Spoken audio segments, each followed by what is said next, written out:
2014 সালের 4 আগস্ট পদ্মা নদীতে পিনাক 6 লঞ্চডুবির হৃদয় বিদারক চিত্র এটি। ওই বছর দেশে 146টি নৌ দুর্ঘটনা ঘটে, মারা যায় 238 জন, নিখোঁজ হয় 428 জন। অতিরিক্ত যাত্রী এবং খারাপ আবহাওয়াই এসব দুর্ঘটনার অন্যতম কারণ। মার্চ থেকে এপ্রিল এই 3 মাস সবচেয়ে বেশি ঝড়ের কবলে পড়ে নৌযানগুলো। আধুনিক প্রযুক্তি না থাকায় যথাসময়ে পূর্বাভাস পান না চালকরা, তাই দ্রুত নিরাপদে আশ্রয় নিতে পারেন না। সব জাহাজে নাই, যে সমস্ত জাহাজে আছে তারা অন্য জাহাজগুলোকে সাপোর্ট দিচ্ছে, যে মোবাইলের মাধ্যমে মেসেজ পাচ্ছে, ওই মেসেজ অনুযায়ী তারা তাদের শেল্টার প্লেসে চলে যাচ্ছে।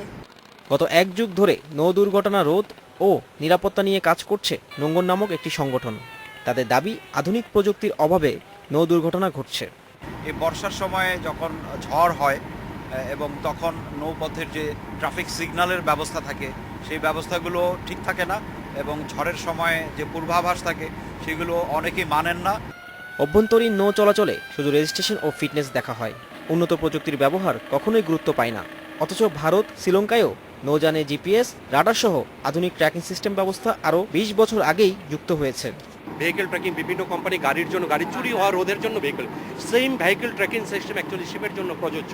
পৃথিবীর সমস্ত উন্নত দেশে উন্নততা আমাদের মতো মধ্যবিত্ত টাইপের দেশেই, ইন্ডিয়া, পাকিস্তান, শ্রীলঙ্কা এইসব দেশে এগুলো অ্যাভেলেবেল, কিন্তু আমাদের দেশে এই জিনিসগুলোকে উন্নত করা হয়নি।